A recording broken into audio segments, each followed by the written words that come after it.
देख रहे हैं कि आज हमारे यहाँ का मौसम कैसा हुआ है। तो काफी धुंध और ठंड भी है। तो वीडियो बनाने को सोचा किस चीज पे वीडियो बनाया जाए। तो आज कहीं मैं आपको लेकर चलूंगा नहीं, ना घुमाऊंगा, ना फिराऊंगा, ना कोई कोई रेसिपी का आपको वीडियो दिखाऊंगा। आज मैं अपने इष्ट देवता गणपति महाराज के जो माघ चतुर्थी है उसके बारे पे वीडियो मैं बना रहा हूँ कि गणेश जी का ये कब बनाया जाता है। इसकी पूरी जानकारी मैं आपको देता हूँ अपने वीडियो पे। लेकिन उससे पहले यदि आप मेरे वीडियो पे न्यू हैं तो प्लीज़ मेरे वीडियो को सब्सक्राइब करिए बेल आइकन के साथ, जिससे आपको आने वाली वीडियो का नोटिफिकेशन मिल सके। और मेरे वीडियो को अपने दोस्तों में ज़्यादा से ज़्यादा शेयर करिए, जिससे मुझे प्रोत्साहन मिले कि मैं और भी नई नई जानकारियाँ, नई नई जगह या नई नई रेसिपी आप लोग के साथ शेयर करूँ। तो आइए चलते हैं और आपको मैं गणेश चतुर्थी के बारे में पूरी जानकारी देता हूँ। आइए।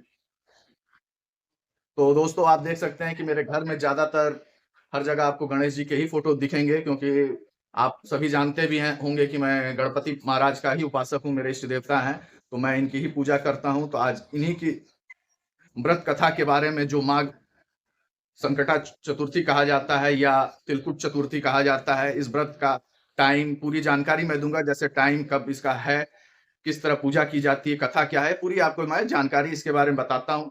तो आइए मैं इसकी आपको जानकारी पूरा दे रहा हूँ।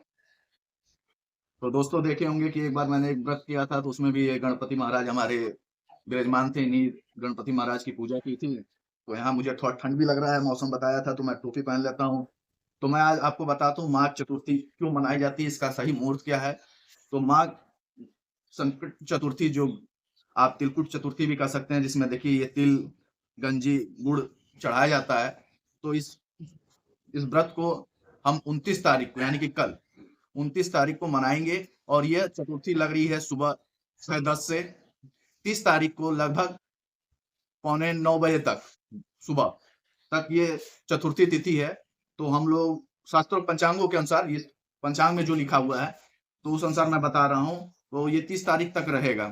तो इसी पीरियड में हम 29 तारीख को माँ गणेश चतुर्थी का पूजन करेंगे, इष्ट देव गणेश जी का। और चंद्रोदय है आपको लगभग रात्रि 8:50 से 9:10 के बीच में चंद्रोदय का टाइम है। तो ये इस पूजा का समापन हम चंद्रोदय, चंद्रमा को देख के ही समर्पित करते हैं। तो इसकी विधि ये होती है कि इसको पूजा करने के लिए आपको सर्वप्रथम सुबह आपको उठ के नहा धो के स्वच्छ कपड़ा पहन के आपको भगवान गणेश जी का नाम लेना है, जिसमें एक मंत्र है ओम श्री गणपते नमः। इसका आप जाप करिए, जिससे आपको सुख समृद्धि प्राप्त होगी। अब ये मनाया क्यों जाता है, इसके बारे में मैं बताता हूँ। ये मनाया जाता है संतान के लिए, जिनको संतान नहीं होता है या संतान की लंबी आयु के प्राप्ति के लिए इस व्रत को पूजा जाता है। आप सुने होंगे करवा चौथ सुहागनों के लिए होता है। भाद्रपद जो कृष्ण चतुर्थी होता है वो गणेश जी का जन्मोत्सव मनाया जाता है, जो हम लोग महाराष्ट्र में देखते हैं। इसी तरह माघ चतुर्थी पुत्र की बढ़ोतरी के लिए, या जिनको पुत्र नहीं प्राप्ति होता है, संतान नहीं प्राप्ति होता है, पुत्र से नहीं संतान नहीं प्राप्ति होता है, तो उसके लिए मनाया जाता है। तो इस पे गणेश जी की हम उपासक करते हैं, जिसमें हम गणेश जी को तिल, अदरक, गुड़, गंजी का प्रसाद चढ़ाते हैं। तो इसके लिए सबसे पहले हमको करना क्या रहता है, शाम के टाइम हमको एक चौकी चाहिए लकड़ी की, उस पे हमको एक गणेश जी की प्रतिमा चाहिए, साथ में गंजी, तिल, गुड़, पान का पत्ता, एक जनेऊ, सुपारी, ये सभी पूजन सामग्री के रूप में हमें चाहिए। गणेश जी को पान का पत्ता प्रिय है। पान के पत्ते प्रिय होने से गणेश जी प्रसन्न होते हैं। साथ में यह लक्ष्मी जी को भी प्रसन्न करता है पान का पत्ता। तो ये तो आप लोग हमेशा ध्यान रखें कि जब भी हम गणेश जी की पूजा करें तो इसमें पान के पत्ते का प्रयोग जरूर करना चाहिए। तो ये तो हो गया हमारे पूजन के समय का टाइम। और ये अब इसमें जो पौराणिक कथाएं हैं, तो मैं आप सभी को दो कथा बताता हूँ। एक कथा पौराणिक कथा मानी जाती है सतयुग के समय की। उस समय शायद हरिश्चंद्र जी का राज्य था, मैं कंफर्म नहीं बता सकता हूँ। इसके लिए मतलब आप इनकी एक माघ गणेश चतुर्थी की व्रत कथा की किताब भी आती है, तो आप उसमें भी ये देख सकते हैं। क्योंकि इस कथे को पढ़ने के बाद, चंद्रमा देखने के बाद ही आपको व्रत का तोड़ना है, तभी आप पारण करेंगे। और पारण भी आपको गंजी तिल के साथ ही करना है। दिन भर का ये व्रत होता है, शाम को आपको फलाहारी के रूप में ही इसे व्रत को समापन करना होता है, जब चंद्रमा निकल जाता है। तो उसमें कथा में ये था कि एक कुम्हार था, वो रोज मट्टी का बर्तन को भट्टी में डालता था और उसके बर्तन पकते नहीं थे। तो किसी पुजारी से उन्होंने पूछा, तो उन्होंने कहा कि इसमें किसी बलि की ज़रूरत है। तो बलि के रूप में वो उन्होंने अपने एक संतान को बलि के रूप में डाल दिया। रात्रि हुआ, तो जो बच्चे की माँ थी अपने बेटे को खोजने लगी, कहाँ गए, कहाँ गए, कहाँ गए? तो पता चला कि और वो गणेश जी की बहुत बड़ी उपासक थी। तो वो गणेश जी की प्रतिमा के सामने बैठ के विनती करने लगे, प्रार्थना करने लगी और रोते भी लगते, प्रार्थना करी। सुबह जब हुआ तो देखे कि उसका बच्चा बगल में खड़ा है और वो जो कुम्हार था, वो कुम्हार के बर्तन भी पक गए थे। तो इस बात को जब जाके पुजारी को बताया तो पता चला, पुजारी ने फिर राजा के दरबार में बताया, तो उसने बताया कि ये संकट चतुर्थी हमने पूजा की थी गणेश जी की और इस संकट से हमारे गणपति महाराज ने हमें दूर किया। तो इसी तरह सबको संकट से दूर करें। इसी तरह करके हम जो ये तिल लिए रहते हैं गणेश जी को समर्पित कर देते हैं। दूसरी एक कथा थी कि